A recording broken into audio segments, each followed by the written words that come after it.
Hello everyone, मैं दीपक sir DLC education अड्डा में आप सभी का स्वागत करता हूं और डिस्कस कर रहा हूं क्लास 7-8 का एचसीएफ और एनसीएम और ये है part 2 introduction type of questions और कुछ डिस्कशन छोटे से ट्रिक्स मैंने पार्ट 1 में दिया है और अभी मैं धीरे धीरे करके चैप्टर की ओर बढ़ रहा हूं।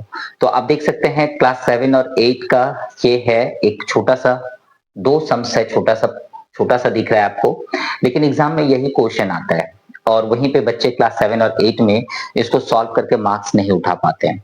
तो यहाँ पे जो मैं भी डिस्कस करने वाला हूँ वो है कि कैसे आपको मार्क्स सिक्योर हो जाए, है ना।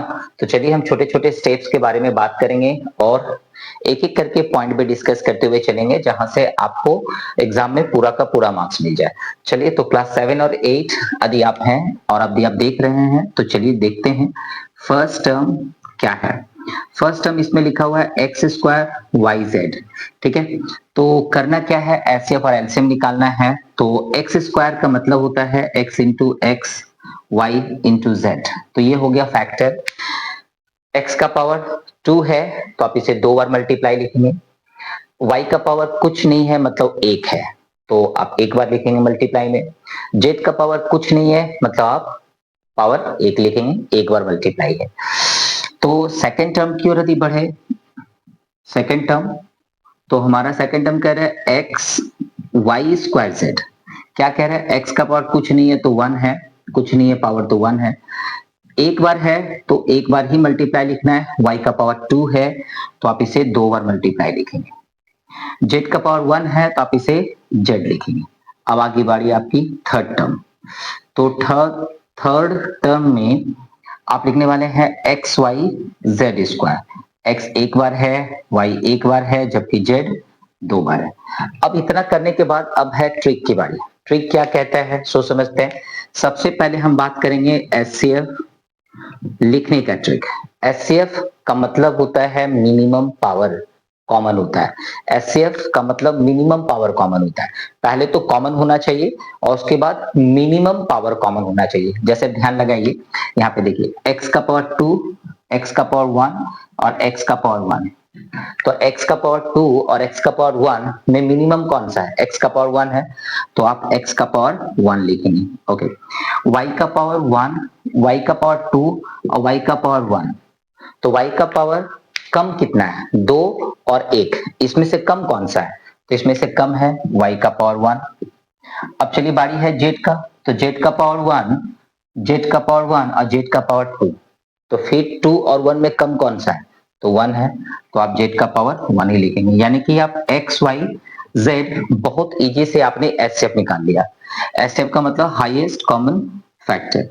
यदि एलसीएम की बात करें तो एलसीएम का ट्रिक ये है, मैक्सिमम पावर कॉमन होता है। ठीक है ना, जो कॉमन नहीं है वो भी मल्टीप्लाई होगा और यदि कॉमन है तो मैक्सिमम पावर क्या होगा, आ जाएगा इसमें। तो x का पावर 2 है, x का पावर 1 है और x का पावर 1 है। तो 1 और 2 में मैक्सिमम क्या है, तो x का पावर 2 आ गया। y का पावर 1, y का पावर 2, यानी कि y का पावर 2 आ जाएगा। क्योंकि मैक्सिमम पावर मतलब बड़ा वाला लिखते हैं, जो बड़ा वाला पावर में रहेगा वही। z का पावर 1, z का पावर 2, यानी कि z का 2 आ गया। तो x का पावर 2, y का पावर 2, z का पावर 2। तो x y z के अलावा और कुछ है क्या, नहीं है। तो आप इसका लिखने वाले हैं X square Y square Z square. तो आप देख सकते हैं इस तरह से एचसीएफ और एलसीएम हम लोग निकालते हैं। फिर से दोबारा मैं बता दूं, एचसीएफ में हम लोग कम पावर कॉमन लेते हैं और एलसीएम में हम लोग मैक्सिमम पावर कॉमन लेते हैं और जिसमें कोई भी कॉमन नहीं होता वो भी मल्टीप्लाई हो जाता है। चलिए इस साइड में क्वेश्चन नंबर 2 डिस्कस करेंगे। तो यहाँ पे आपको करना क्या है, तो फर्स्ट टर्म पहले लिख लेते हैं। फर्स्ट टर्म क्या है, 4a स्क्वायर बी सी का स्क्वायर, यानी 2 इंटू 2 4 का फैक्टर होगा और कुछ भी कॉमन नहीं होता तो 1 कॉमन होता है, इसलिए 1 डाल दीजिए। और a का स्क्वायर है मतलब दो बार मल्टीप्लाई लिखेंगे। b का पावर 1 है तो एक बार लिखेंगे, c 2 है तो दो बार लिखेंगे। इसी तरह से आपको सेकंड टर्म भी लिखना होगा, सेकंड टर्म। ठीक है ना, चलिए सेकंड टर्म में 8a b स्क्वायर c का पावर 3। तो 8 के लिए आप लिखेंगे 2 इंटू 2 इंटू टू, कुछ कॉमन नहीं है तो 1 कॉमन होता है, इसलिए आप 1 दे देंगे। ए बी का पावर 2 है तो 2 बार मल्टीप्लाई लिखेंगे। सी का पावर 3 तो आप इसे 3 बार मल्टीप्लाई में लिखेंगे। इसी तरह से अब आपका आ गया थर्ड टर्म। थर्ड टर्म में है आपका 16, ए का पावर 4, बी का पावर 3 और सी। 16 का लिखेंगे 2 into two into two into two, कुछ कॉमन नहीं है तो 1 कॉमन है। ए का पावर 4 है तो आप इसे 4 बार मल्टीप्लाई लिखेंगे क्योंकि ये इसका फैक्टर हो रहा है। बी का पावर 3 है तो आप इसे, बी का पावर 3 है इसलिए आप इसे 3 बार मल्टीप्लाई में लिखेंगे। सी का पावर 1 है तो आप इसे 1 बार मल्टीप्लाई में लिखेंगे। अब बारी है एचसीएफ की। तो एचसीएफ का ट्रिक क्या कहता है? एचसीएफ के लिए आपको याद रखना पड़ता है कि कम पावर क्या होता है, एचसीएफ में कम पावर क्या होता है, कॉमन होता है। एचसीएफ में कम पावर कॉमन होता है। अब देखिए यहाँ पे 2 है ना, तो 2 का पावर 2 होता है, और 8 है मतलब 2 का पावर 3 है, और यहाँ पे 4 है मतलब 2 का पावर 4 है। यदि आप क्लास 7 और 8 में है तो इतना तो बेसिक आई होप आपको पता होगा। चलिए इधर बताते हैं आपको। सपोज 2 इंटू टू है तो आप क्या लिखते हैं, इसको 2 का स्क्वायर लिखते हैं। यदि 2 इंटू टू है तो आप इसे क्या लिखेंगे, 2 का पावर 3 लिखेंगे। 2 इंटू टू है यानी आप इसे 2 का पावर 4 लिखेंगे। तो वही मैं यहाँ पे भी देख रहा हूँ, 2 इंटू टू तो 2 का पावर 2 है, 2 इंटू टू मतलब 2 का पावर 3 है, 2 इंटू टू यानी 2 का पावर 4 है। तो कम पावर कितना है, तो कम पावर 2 का पावर 2 आएगा। डन। अब देखिए ए का पावर 2 और ए का पावर 1 और ए का पावर 4, कम पावर ओनली ए लेंगे। कम पावर मान के चलिए ए का जो पावर है, एक 2 है, एक है, 4 है, इसमें से कम कौन सा है, तो 1 है क्योंकि एचसीएफ निकाल रहे हैं तो कम पावर लिखेंगे। बी का पावर 1 है, बी का पावर 2 है, बी का पावर 3 है, 1 2 3, कम पावर क्या है, इसमें 1 है तो 1 बी लिख देंगे। सी में देखेंगे सी का पावर 2, सी का पावर 3 और सी का पावर 1, तो एक बार सी लिख देंगे। कम पावर कॉमन होता है किस में, तो आपका एचसीएफ में। अब इसको मल्टीप्लाई कर दीजिए, 2 2 जा 4, ए बी सी।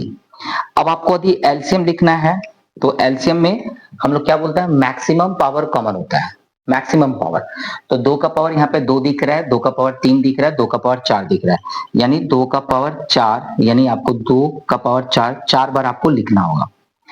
ए का पावर 2 है, ए का पावर 1 है, ए का पावर 4 है, यानी ए का पावर 4 है मतलब आपको ये 4 बार मल्टीप्लाई में आपको लिखना है।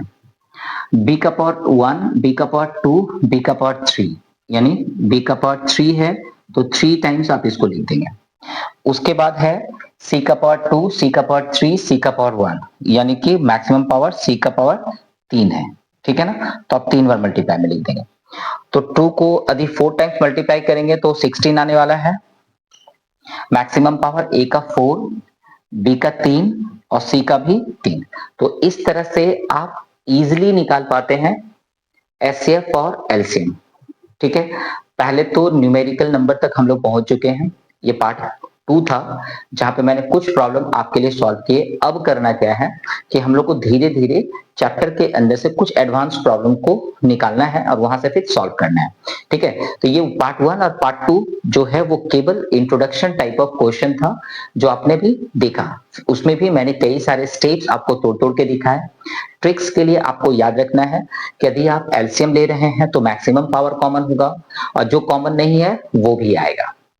एचसीएफ के लिए ओनली जो कॉमन है वही आएगा, बट मिनिमम पावर कॉमन होगा। पहले तो कॉमन होना चाहिए और उसके बाद मिनिमम पावर कॉमन होना चाहिए, है ना। आप यदि आंसर को बनाने के बाद यदि आप देखेंगे x का पावर 2, x का पावर 1, x का पावर 1, यानी कि एचसीएफ में x का पावर 1 आया है, y का पावर 1, y का पावर 2, y का पावर 1, यानी कि y का पावर 1 आया है, z का पावर 1, z का पावर 1 और z का पावर 2 यानी z का पावर 1 है। तो एचसीएफ में क्या होता है, जो कॉमन होता है उसको आप लेते हैं लेकिन मिनिमम पावर लेते हैं। एलसीएम में वहीं पे उल्टा हो रहा है। एलसीएम में क्या हो रहा है, x का पावर 2, x का पावर 1, x का पावर 1, यानी आपको आंसर पता है कि x का पावर 2 आएगा। क्यों, क्योंकि एलसीएम में आप मैक्सिमम पावर लेते हैं। y का पावर 1, y का पावर 2, y का पावर 1, यानी y का पावर 2 आप मैक्सिमम पावर लिए, जेड का पावर 1, जेड का पावर 1, जेड का पावर 2, जेड का पावर 2। तो एलसीएम में आप क्या लेते हैं, मैक्सिमम पावर लेते हैं, ठीक है। न्यूमेरिकल में भी हम लोग ऐसे ही लगाते हैं, क्योंकि यहाँ पे कोइंसिडेंट कह सकते हैं या बेस्ट एग्जांपल कह सकते हैं, जहाँ पे न्यूमेरिकल नंबर भी पावर में कन्वर्ट हो गया, लेकिन हर बार ऐसा नहीं होगा, हम लोग देखेंगे अगले पार्ट में। तो ये छोटा सा डिस्कशन, यदि आपको अच्छा लगा प्लीज लाइक एंड शेयर कर दीजिए, एक अच्छा सा कमेंट करना बिल्कुल ना भूलें, और चैनल पर नए हैं तो सब्सक्राइब कर लीजिए। Thank you, bye bye.